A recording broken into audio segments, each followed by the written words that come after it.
నాగేశ్వర్ గారు ఈరోజు చోటు చేసుకున్న ముఖ్యమైన ఘటనల్లో ప్రపంచం మాట్లాడుకుంటున్న ఘటనల్లో న్యూయార్క్ మేయర్ ఎన్నిక గురించి కూడా ఒకటి. న్యూయార్క్ మేయర్ ఎన్నికల్లో జోహరాన్ హమ్దాని విజయం గురించి ప్రపంచం మాట్లాడుకుంటూ ఉంది.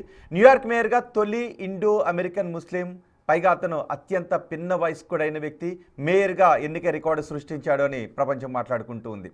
ప్రపంచవ్యాప్తంగా ఇదే ఇప్పుడు హాట్ టాపిక్గా మారింది. సామాన్య ప్రజల విజయంగా జోహరాన్ అంటూ ఉన్నాడు. తన విజయం వలసదారులకు బలానికి నిదర్శనమని ఆయన అంటూ ఉన్నాడు. అదే సమయంలో ట్రంప్ కొంత అసహనంగానే మనకి కనిపిస్తూ ఉన్నాడు. హమ్దానిది కమ్యూనిస్ట్ భావజాలం అని ట్రంప్ అంటూ ఉన్నాడు. న్యూయార్క్ క్యూబా, వెనిజులా లాగా తయారవుతుందని కౌంటర్ ఇస్తూ ఉన్నాడు ట్రంప్. సో దీని గురించి మనం మాట్లాడుకోబోతున్నాం. నాగేశ్వర్ గారు, హమ్దాని ఎన్నిక దేనికి సంకేతంగా చూడాలి? అంటే అమెరికన్ సమాజంలో ఉన్నటువంటి భిన్నమైన ధోరణులకు ఇది సంకేతం. ఎందుకంటే అమెరికన్ సొసైటీలో ఉండే పై వాల్ స్ట్రీట్ అనే ఉద్యమం కూడా నడిచింది అమెరికాలో. అంటే 1% of America is ruling 99% of America అని. ఇటీవల నో కింగ్స్ ప్రొటెస్ట్ జరిగాయి దేశవ్యాప్తంగా. 70 లక్షల మంది ఈ నిరసనలో పాల్గొన్నారు. అంటే అమెరికన్ సమాజంలో పెరుగుతున్న అసమానతలు, ఆ అసమానతలపై ప్రజల్లో పెళ్ళిబుకుతున్న ఆగ్రహాలకు ఈ ఎన్నిక ఒక రకమైన రిఫ్లెక్షన్. వాస్తవంగా ట్రంప్ ఎందుకు ఇంత టెన్షన్ పడుతున్నాడనడానికి కారణం ఏంటి అంటే, ట్రంప్ రిప్రజెంట్ చేస్తున్న సోషో పొలిటికల్ థాట్కు, social and economic and political థాట్కు జోహరాన్ మమ్దాని కంప్లీట్ రివర్స్.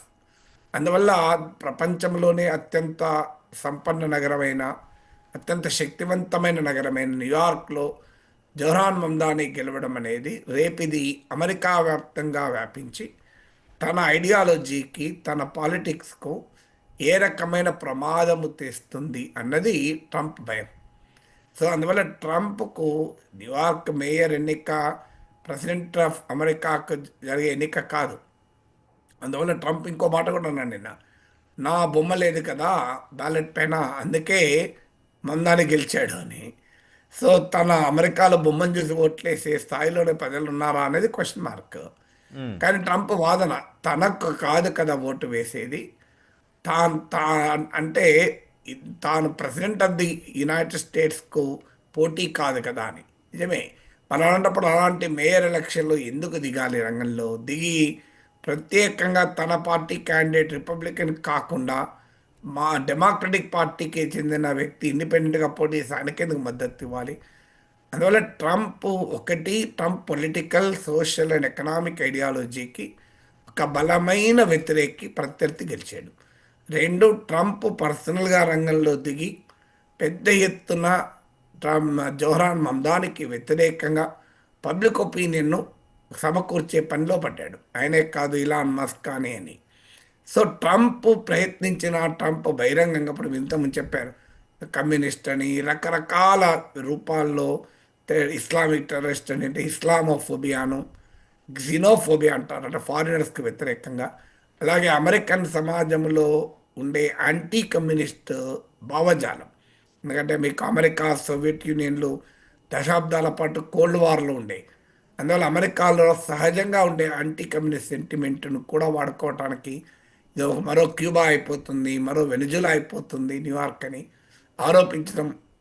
ఇలా ఇన్ని రకాల దాడులు చేసినా ప్రజలు ట్రంప్ దాడులను పట్టించుకోలేదు, మమ్దానికే మద్దతు ఇచ్చారు. ఇది భరించలేని విషయం. రెండోది. మూడవది ఏంటంటే, ట్రంప్ను ఎదుర్కొనే డెమోక్రటిక్ పార్టీకి ఇప్పటి వరకు ఫార్ములా దొరకలే. సో ట్రంప్ను నెక్స్ట్ ఓడించడం ఎలా అనేది, ఆ ఫార్ములా ఇప్పుడు మమ్దాని రూపంలో ఏమైనా దొరికిందా అనే భయం ట్రంప్ పట్టుకుంది. ఇప్పటి వరకు డెమోక్రట్లు ఏం చేయాలో అర్థం కాని అంశం. ఒక రకంగా ట్రంప్ను ఏ రకంగా ఎదుర్కోవాలి, ఆల్టర్నేట్ ఏంటి? ఇప్పుడు మన దేశంలో బీజేపీని ఎదుర్కోవటానికి ప్రతిపక్షాలు ఫార్ములా కోసం ఎలా అయితే తల్లాడుతున్నాయో అదే పరిస్థితి అమెరికాలో కూడా ఉంది. So make America great again, America first, మత రాజకీయము, క్రిస్టియానిటీని హయ్యర్ లెవెల్లో పెట్టడము, ఇలాంటి వాటికి ఏం చేయాలో అర్థం కాని పరిస్థితి. ఏం చెప్పుకోవాలి, ఎలా ఎదుర్కోవాలని. ఇప్పుడు ఈ రూపంలో ఒక బలమైన పార్ట్నర్ దొరికాడు. యాంటీ ఇమిగ్రేషను ఇవన్నీ కూడా ట్రంప్ విధానాలు. నాలుగవది ఇక్కడే కాదు, మీకు వర్జీనియాలో గవర్నర్ పదవి కోల్పోయాడు. లెఫ్టినెంట్ గవర్నర్ పదవికి డెమోక్రటిక్ పార్టీ గెలిచింది వర్జీనియాలో కూడా. సో ఇతర ఎన్నికలు మీకు ఈ యొక్క న్యూయార్క్ మేయర్ ఎలక్షన్స్తో పాటు ఇతర రాష్ట్రాల్లో కూడా కొన్ని ఎన్నికలు జరిగాయి. ఆ ఎన్నికల్లో కూడా డెమోక్రటిక్ పార్టీ గెలిచింది. 2026లో మిడ్ టర్మ్ ఎలక్షన్స్ ఉన్నాయి. ట్రంప్ పట్ల పెరుగుతున్న వ్యతిరేకతకి ఇది రిఫ్లెక్షనా? Is it an antidote to Trump? ఇప్పటిదాకా TINA factor, there is no alternative అనుకున్నారు. కమలా హ్యారిస్ ఆల్టర్నేటివ్గా ప్రజెంట్ కాలేకపోయారు. జో బైడెన్ ఆరోగ్యరీత్యా నిలబడలేకపోయాడు. So people are searching for an alternative to ట్రంప్కు. జోరాన్ మమ్దాని ఎక్కడ ఆల్టర్నేటివ్ అవుతాడేమో అనే భయం ట్రంప్లో కనబడుతుంది. కరెక్ట్. ట్రంప్ కూడా కొన్ని వార్నింగ్స్ ఇచ్చాడు. ఫెడరల్ సాయం అందదు, మమ్దాని గెలిస్తే ఫెడరల్ సాయం అందదు అనే వార్నింగ్స్ కూడా ఇచ్చాడు. కానీ ఆ వార్నింగ్స్ని అక్కడ హోటల్ ఏమాత్రం పరిగణలోకి తీసుకోలేదు. సో ఇది ట్రంప్కి ఎటువంటి ఎదురు దెబ్బగా చూడాలంటారు దీన్ని? అంటే ట్రంప్ ఇప్పుడు మన దగ్గర ఎలాగైతే ఇప్పుడు రాజకీయాలు అయితే ఎక్కడైనా ఒకే రకంగా ఉంటాయి. ఇక్కడ కూడా ఏమంటున్నారు, డబుల్ ఇంజన్ సర్కార్ అంటే మీనింగ్ ఏంది? డబుల్ ఇంజన్ సర్కార్ అంటే మా పార్టీ గెలిస్తేనే మేము ఫండ్స్ ఇస్తాం, లేకపోతే ఇవ్వం. ఇది రాజ్యాంగం అంగీకరిస్తా? కానీ అంటే బహిరంగంగానే రాజ్యాంగానికి వ్యతిరేకంగా మాట్లాడతారు డబుల్ ఇంజన్ సర్కార్ అని. అసలు భారత రాజ్యాంగమే డబుల్ ఇంజన్ సర్కార్ కోరుకొని ఉంటే అసలు రాష్ట్రాల్లో వేరే ఎన్నికలు ఉండేవి కావు కదా. సెంట్రల్లోనే ఎన్నిక ఉండేది, రాష్ట్రాల్లో అసలు ఎన్నికలు ఉండేది కాదు. కేంద్రంలో ఎవరు ప్రైమ్ మినిస్టర్ అయితే వాళ్ళే గవర్నర్లు నియమించేవారు, గవర్నర్లు పాలించేవారు కదా. అంటే రాజ్యాంగంలోనే డబుల్ ఇంజన్ సర్కార్ అనే భావన లేదు. కానీ మన రాజకీయ నాయకులు రోజు మాట్లాడతారు, which is absolutely anti constitutional language అది. నీకు రాజ్యాంగమే కేంద్రంలో ఒక పార్టీ, రాష్ట్రంలో ఒక పార్టీ పాలించేటువంటి ఏర్పాటుకు అవకాశం ఇచ్చింది. ఎందుకు ఇచ్చింది? పొలిటికల్ పవర్ అంతా ఒక చోట కాన్సన్ట్రేట్ అయి ఉండకూడదు, అది ప్రమాదకరము అనేటువంటి ఆలోచనతో ఇచ్చింది. సారీ, అలాంటి ఆలోచనతో ఇచ్చింది. అలాంటిది మీరు డబుల్ ఇంజన్ సర్కార్ అంటూ పెద్ద గర్వంగా మన దగ్గర కూడా చెప్పుకుంటారు. సో అందువల్ల మీకు ఎక్కడైనా అదే సమస్య. ఇప్పుడు అమెరికాలో కూడా ఏంటి, నేను ఫెడరల్ ఫండ్స్ ఆపుతాను. ఇప్పుడు ఫెడరల్ ఫండ్స్ ఆపే అధికారము ఏకపక్షంగా అమెరికా ప్రెసిడెంట్ చేయొచ్చా? ఇప్పుడు అమెరికా ప్రెసిడెంట్ ట్రంప్ పైన విమర్శలు కూడా అదే. అక్కడ కాలిఫోర్నియాలో, లాస్ ఏంజల్స్లో అల్లర్లు జరిగితే నేను ఫెడరల్ ఫోర్సెస్ పంపిస్తాను అని. సో రాష్ట్రం మనకన్నా అమెరికాలో రాష్ట్రాలకు అధికారాలు ఎక్కువ. కంపారిటివ్లీ ఇండియా కన్నా బెటర్ ఫెడరేషన్ అమెరికా. మనది క్వాసీ ఫెడరేషన్ అంటారట, అర్ధ సమాఖ్య రాజ్యం. అమెరికాది సంపూర్ణ సమాఖ్య రాజ్యం. అందువల్ల మీకు అమెరికాలో కూడా ఇప్పుడు వ్యతిరేకత షికాగోలో, లాస్ ఏంజల్స్లో అన్ని చోట్ల కూడా ఏంటంటే ట్రంప్ రాజ్యాంగ విరుద్ధంగా మాట్లాడుతున్నాడు. అందుకే నో కింగ్స్ ప్రొటెస్ట్ జరిగాయి. సెకండ్ ఫేజ్ ప్రొటెస్ట్లో 70 లక్షల మంది పాల్గొన్నారు దేశవ్యాప్తంగా. దానికి కారణం ఏంటంటే రాజ్యాంగాన్ని ఉల్లంఘిస్తున్నాడు ట్రంప్ అని. సో అందువల్ల ఇప్పుడు న్యూయార్క్ నగరంలో ప్రజలు ఎవరిని మేయర్ ఎన్నుకోవాలన్నది ఆ ప్రజల ఇష్టం. ట్రంప్ను శాసించలేదు కదా. ఇప్పుడు అమెరికన్ ఎన్నికల చట్టాలకు విరుద్ధంగా గనక జోరాన్ మమ్దాని ఉంటే ఆయన అభ్యర్థిత్వమే క్యాన్సిల్ అవుతుంది కదా. సో ఆటోమేటిక్ ఎలక్షన్ అథారిటీస్ ఆయన క్యాండిడేట్స్ని రద్దు చేస్తాయి. ఆయన క్యాండిడేట్స్ని రద్దు చేయలేదని అర్థం is eligible by according to American law. So American law ప్రకారం ఒక అభ్యర్థి పోటీ చేస్తున్నాడు. అతని సిద్ధాంతం నీకు నచ్చకపోవచ్చు, అతని ఆలోచనలు నీకు నచ్చకపోవచ్చు. దానికి పరిష్కారం ప్రజలకు చెప్పుకోవాలి. ఆలోచనలు ప్రమాదకరమని చెప్పి వాళ్ళని ఒప్పించి వాళ్ళు అది ఓడించాలి. కానీ మీరు కనుక మమ్దానిని గెలిపిస్తే నేను ఫెడరల్ ఫండ్స్ ఆపుతా అంటే మన న్యూయార్క్ నగరం కూడా అమెరికన్ ఫెడరల్ ప్రభుత్వానికి టాక్సెస్ కట్టాలని అనొచ్చా? అది ప్రమాదకరం కదా. ఒక రకంగా వేర్పాటువాద ధోరణికి దారితీస్తుంది కదా. ఫెడరల్ ప్రభుత్వం డబ్బులు ఇవ్వవు, కానీ మరి ఆ పన్నులు మరి మేమెందుకు కట్టాలి ఫెడరల్ ప్రభుత్వం కంటే? ఇప్పుడు మన దగ్గర కూడా అవుతుంది చూడు, తెలంగాణకి ఇన్ని ఇచ్చాం అన్ని ఇచ్చామని మాట్లాడుతుంటారు. మరి తెలంగాణ ఇచ్చిన డబ్బుల సంగతి ఏంటి అని మనం అడుగుతుంటాం చూడండి. సో అందువల్ల రాజకీయ నాయకుల భాష ఎక్కడైనా ఒకే రకంగా ఉంటుంది. నాగేశ్వర్ గారు, ఒకసారి ట్రంప్ మాట్లాడిన బయట వచ్చింది, ట్రంప్ ఏం మాట్లాడాడు చూద్దాం. Very angry speech, certainly angry toward me, and I think he should be very nice to me. You know, I'm the one that sort of has to approve a lot of things coming to him. So he's off to a bad start. At one point, he says, turn the volume up. So hear me, President Trump, when I say this. To get to any of us, you will have to get through all of us. How do you respond to that? Does that affect anything you're going to do? It's a very dangerous statement for him to make, actually. And, you know, you talk about danger. I think it's a very dangerous statement for him to make. He has to be a little bit respectful of Washington, because if he's not, he doesn't have a chance of succeeding. And I want to make him succeed. I want to make the city succeed. I don't want to make him succeed. I want to make the city succeed, and we'll see what happens. Did you see reaching out to him?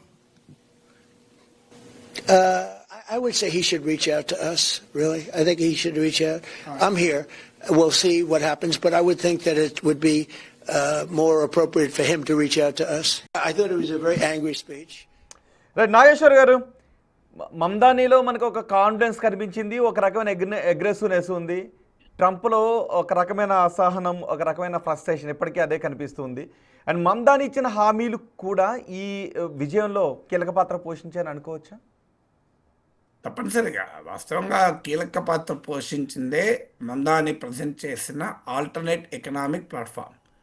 అంటే ఇప్పటి వరకు Trump చెప్తున్న విధానం ఏంటంటే కార్పొరేట్లకు tax cuts ఇవ్వాలి, పన్నుల్లో రాయితీలు ఇవ్వాలి, ప్రభుత్వము సామాజిక భద్రత నుంచి వైదొలగాలి, ఇంక్లూడింగ్ ఎడ్యుకేషన్. ఉదాహరణకు డిపార్ట్మెంట్ ఆఫ్ ఎడ్యుకేషన్ అనే శాఖనే ట్రంప్ రద్దు చేశాడు. వాస్తవంగా ఎడ్యుకేషన్ అమెరికాలో లోకల్ గవర్నమెంట్ చూసుకుంటాయి, రాష్ట్ర ప్రభుత్వాలు చూసుకుంటాయి. కానీ still 8% of American education expenditure అనేది మీకు ఫెడరల్ ప్రభుత్వం చేస్తుంది. ముఖ్యంగా వెనుకబడిన ప్రాంతాలు, పేద వర్గాల చదువు కోసం ఫెడరల్ ప్రభుత్వం ఖర్చు పెడుతుంది. సో ట్రంప్ ఏం చేశాడు, ఆ డిపార్ట్మెంట్ ఆఫ్ ఎడ్యుకేషన్ రద్దు చేశాడు. ఇప్పుడు అమెరికాలో షట్ డౌన్ జరుగుతుంది. చాలా 10% ఆఫ్ 40 ఎయిర్పోర్ట్లో 10% విమాన సర్వీసులు కూడా దెబ్బతిన్నాయి. 1 మిలియన్ 10 లక్షల మంది ఫెడరల్ ఉద్యోగులు ఎయిదర్ జాబ్ అన్నా కోల్పోయారు, లేదంటే వాళ్ళు వితౌట్ పే పనిచేస్తున్నారు. ఈ క్రైసిస్ కారణం ఏంటి? రిపబ్లికన్లకు డెమోక్రాట్లకు మధ్య అగ్రిమెంట్ కుదరలే బడ్జెట్ పైన. ఏంటి డెమోక్రాట్ కోరుతున్నది? సో హెల్త్ కేర్, ప్రజలకు ఇచ్చేటువంటి ప్రజారోగ్య అంశాలపైన సబ్సిడీలపైన కోత విధించకూడదని. ట్రంప్ ఏంటంటే ప్రజారోగ్యానికి విధించేటువంటి హెల్త్ కేర్ సబ్సిడీస్ కూడా తగ్గించాలి అని. So Trump ideology, Trump policy ఏంటంటే టోటల్గా ఫ్రీ మార్కెట్కు వదిలేయాలి, కంప్లీట్గా కార్పొరేట్లకు రాయితీలు ఇవ్వాలి. That is the Republican ideology. అందులో ఎక్స్ట్రీమ్ ఐడియాలజీ ట్రంప్ ప్రతిపాదన. సో దీనికి భిన్నమైన ప్రతిపాదన మీకు జోర్హాన్ మమ్దానీ చేస్తున్నాడు. ఆయన ఏమంటున్నాడు, రాబిన్హుడ్ ఎకనామిక్స్ అంటాం. కానీ ట్రంప్ దృష్టిలో అది కమ్యూనిస్ట్ ఎకనామిక్స్ కావచ్చు. కానీ ఆయన ఏమంటున్నాడంటే న్యూయార్క్లో ఉన్న సూపర్ రిచ్ను ట్యాక్స్ వేస్తాను, అందులో కొద్ది శాతం ట్యాక్స్ విధించిన ఆ డబ్బులతో నేను ప్రజలకు కావలసిన విధానాలు చేపడతాను. ఉదాహరణకు యూనివర్సల్ చైల్డ్ కేర్, అంటే మా అందరికీ పిల్లల సంరక్షణ అని. ఇప్పుడు అమెరికాలో కూడా 2 ఉద్యోగం చేస్తే తప్ప బతకలేని పరిస్థితి ఉన్న వాళ్ళ కుటుంబాలు చాలా ఉంటాయి. అమెరికన్ సమాజం చాలా కాంప్లెక్స్ సొసైటీ. మన తెలుగువారు ఇక్కడ ఉన్న వాళ్ళని చూసి అదే అమెరికన్ సొసైటీ అనుకోకూడదు. మన వాళ్ళు రిలేటివ్లీ రిచర్ అమెరికన్స్, ఉన్నంతలో బెటర్ అమెరికన్స్ మన వాళ్ళు. Indian American community relatively affluent community. మన లైబర్హుడ్లు రిలేటివ్లీ అఫ్లుయెంట్. మన వాళ్ళు చేసే ఉద్యోగాలు రిలేటివ్లీ హయ్యర్ లెవెల్, ఎందుకంటే హైలీ స్కిల్డ్ సెక్టార్స్లోకే మన వాళ్ళు వస్తారు కనుక. కానీ మీకు ఎవరేజ్ అమెరికన్ లైఫ్ అది కాదు. సో అందువల్ల రేపు పిల్లల చైల్డ్ కేర్ అనేది చాలా కీలకమైన విషయం. న్యూయార్క్ లాంటి సిటీలో బతకాలంటే నీకు అనివార్యంగా భార్యాభర్తలు 2 ఉద్యోగం చేయాలి. మరి పిల్లల చైల్డ్ కేర్ ఎవరు చూసుకోవాలి? సో ఇలాంటి యూనివర్సల్ చైల్డ్ కేర్, పిల్లల ఆరోగ్యం పైన ఖర్చులు, సో ఇలాంటి ఎన్నో. ఎందుకంటే అమెరికాలో 40% of children are born with Medicaid, అంటే ప్రభుత్వం ఇచ్చేటువంటి సహాయ సహకారాలతో ఉండే వైద్య సదుపాయాలతో పొందుతూ ఉంటారు. అమెరికన్ లాస్ట్ 25 ఇయర్స్లో 2025 సగటు అమెరికన్ ఆదాయము 7% పెరిగితే మీకు 7% increase in the medium income of American. అదే అమెరికాలో ధరలు, కన్జ్యూమర్ ప్రైస్ ఇండెక్స్ 60% పెరిగింది. సో అమెరికన్ ఎకానమీలో ఏలియనేట్ అయిపోతున్న, మార్జినలైజ్ అయిపోతున్నటువంటి ఒక సెక్షన్కు జవహర్ మమ్దాని కాన్ఫిడెన్స్ ఇచ్చాడు. సో నేను రిచ్ పైన ట్యాక్స్ వేసి పేద వర్గాల పైన ఖర్చు పెడతాను అని. అలాగే అఫోర్డబిలిటీ క్రైసిస్ అంటారు.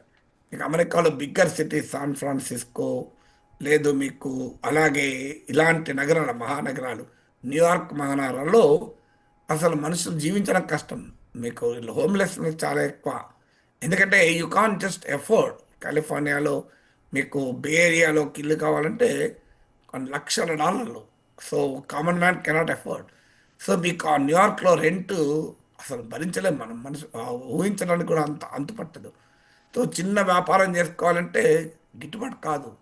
అందుకే మందాని నేను రెంట్ ఫ్రీజ్ యాక్ట్ తెస్తాను, అద్దెలు పెరగకూడదని. సహజంగానే ప్రాపర్టీ ఓనర్లు దీన్ని వ్యతిరేకిస్తారు, కానీ ప్రాపర్టీ రెంట్ తీసుకున్న వాళ్ళు సంతోషపడతారు.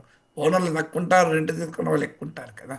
ఓనర్లకు ట్రంప్ రిప్రజెంట్ చేస్తే రెంట్ తీసుకునే వారికి మందాన్ని రిప్రజెంట్ చేస్తున్నాడు, వర్కింగ్ క్లాస్ రిప్రజెంట్. అందుకే ట్రంప్ను ఐడియాలజికల్గా సపోర్ట్ చేసి రైట్ వింగ్ వాళ్ళలో ఉన్న వర్కింగ్ క్లాస్ కూడా మీకు మమ్దాని పట్ల అట్రాక్ట్ అయ్యారు న్యూయార్క్లో. అందువల్ల మీకు డెఫినెట్గా Jawahar Mamdani economic agenda populism అని ఖండించవచ్చు, ఇంప్రాక్టికల్ విమర్శించవచ్చు, కానీ అమెరికన్ ఎకానమీలో ఉండే అన్రెస్ట్ను కరెక్ట్గా మమ్దాని ట్యాప్ చేయగలిగాడు కనుక ట్రంప్ కూడా అదే రకంగా ట్యాప్ చేసి గెలిచాడు. ట్రంప్ ఇంకో రకం సేమ్ ఫినామిన్. ట్రంప్ ఏం చేశాడు, ప్రజల్లో ఉండే ఎకనామిక్ అన్రెస్ట్ను ఇమ్మిగ్రెంట్ల పైన, ఫారిన్ వర్కర్స్ అని చెప్పి సో ఇతరుల పైన నెట్టి వాళ్ళపైన అటాక్ పెట్టి ఆ సెక్షన్ మొబిలైజ్ చేశాడు. సో ఒక డిస్ట్రక్టివ్ మెథడ్లో, వినాశకరమైన పద్ధతిలో ట్రంప్ మొబిలైజ్ చేశాడు. ఒక కన్స్ట్రక్టివ్గా ఛానలైజ్ చేశాడు మమ్దాని. అఫ్కోర్స్ మమ్దాని ఎజెండాలో చాలా ఆకిష్నెస్ ఉండొచ్చు, అన్నీ మనం అంగీకరించగలుగుతామని కాదు. బట్ డెఫినెట్గా అమెరికన్ ఎకానమీలో ఉన్న the other side of the story. American economy అంటే ఎన్విడియాను చూసి మాత్రమే అమెరికన్ ఎకానమీ అనుకోలేము, ఇలాన్ మస్క్ను చూసి మాత్రమే అమెరికన్ ఎకానమీ అనుకోలేము, యాపిల్ గూగుల్లను చూస్తేనే అమెరికన్ ఎకానమీ అనుకోలేము. అందువల్ల ద ఇన్విజిబుల్ అమెరికన్ను రిఫ్లెక్ట్ చేశాడు, రిప్రజెంట్ చేశాడు కనుక మనం దాన్ని గెలిచాడు. కరెక్ట్. ఇవన్నీ ఒక ఎత్తు అయితే ఆ గెలిచిన వ్యక్తి భారతీయ మూలాలు ఉన్న వ్యక్తి, ఆ పాయింట్ గురించి ఏం మాట్లాడుకోవచ్చు? ఏమండి, ఇవి ట్రంప్కి ఎదురు దెబ్బ, మమ్దాని గెలవడం, ఇవన్నీ ఒక ఎత్తు అయితే ఆ మమ్దాని భారతీయ మూలాలు ఉన్న వ్యక్తి, ఆ పాయింట్ గురించి ఏం మాట్లాడుకోవచ్చు? ఏముంటుంది భారతీయ మూలాలు అంటే? కమలా హారిస్ భారతీయ మూలాలు ఉన్నాయి, ఏమొచ్చింది మనకు? రిషి సునక్ భారతీయ మూలాలు ఉన్నాయి, ఏమొచ్చాయి? ఇప్పుడు ఒక దేశానికి సంబంధించిన రాజకీయాలు ఇంకో దేశ రాజకీయాలు మనం ప్రతిదాన్ని ముడిపెట్టలేము. ఇప్పుడు భారతీయ మూలాలు ఉన్నాయి కరెక్టే. మీకేమైనా రిషి సునక్ కాలంలో ఇండియా యూకే ట్రేడ్ డీల్ కుదిరిందా? రిషి సునక్ వెళ్ళిపోయినాక కీ స్టార్మర్ వచ్చా కుదిరింది. సో ఇప్పుడు ఆ మాటకొస్తే అమెరికన్ లో ఉన్న top officials, FBI chief, direct intelligence chief, వీళ్ళంతా ఈ భారతీయ మూలాలు ఉన్నవాళ్ళు అని చెప్పి అమెరికా ట్రంప్ పాకిస్తాన్ ప్రేమాయణం ఆపగలిగామా? అందువల్ల మీకు కమలా హారిస్ వైస్ ప్రెసిడెంట్గా ఉన్నారు కదా 4 ఏళ్ళు. అప్పుడు ఇండియా అమెరికా రిలేషన్స్ ఏమన్నా కొత్తగా ఉరుకులు పరుగులు తీసాయా? అందువల్ల ఒక దేశానికి సంబంధించినటువంటి విధానాల్ని మనము ఈ ఎథనిక్ రేషియల్ నేపథ్యంతో మాత్రమే చూడలేము. అల్టిమేట్లీ ఇది మేయర్ ఆఫ్ న్యూయార్క్, ఇండియాలో బెంగళూరు మేయర్ కాదు కదా, ఢిల్లీ మేయర్ కాదు కదా. సో అమెరికాలో ఒక నగరానికి మేయరు. ఆయన భారతీయ మూలాలున్నా ఏ మూలాలున్నా రేపు ఆయనకు రాజకీయంగా నిలబడాలన్నా కూడా ఈ has to appeal to the Americans కదా. ఇండియన్స్కి అపీల్ చేయడం వల్ల అన్ని లక్షల్లో గెలవడు కదా. సో అందువల్ల దాన్ని మనం సీరియస్గా తీసుకోవాల్సిన అవసరం లేదు. అయితే ఆయన ఇండియన్ మూలాలే లేదు, అలా అంటే ఆఫ్రికన్ మూలాలు ఉన్నాయి. ఫాదర్ ఉగాండన్, మీకు ఒక రకంగా Kamala Harris type Indian mother and African father. So అందువల్ల అమెరికాలో ఈ మిక్స్డ్ ఐడెంటిటీ ఉంటారు చాలామంది.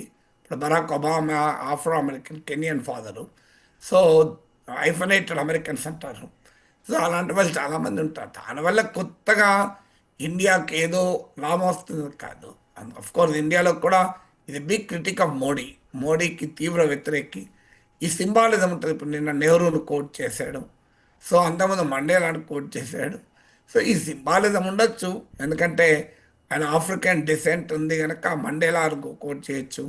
ఇండియన్ లిబరల్ డిసెంట్ ఉంది కనుక మీకు జవహర్లాల్ నెహ్రూ కోట్ చేయొచ్చు. సో ఆ ఇన్ఫ్లుయెన్సెస్ ఉంటే ఉండవచ్చేమో, కానీ దట్ డజంట్ మీన్ ఏదో ఇండియాకి అయిపోతుంది జరిగిపోతుంది అనుకుంటే పొరపాటు. అయినా ఆయన అమెరికా ప్రెసిడెంట్ కాదు కదా, న్యూయార్క్ మేయర్ అయింది.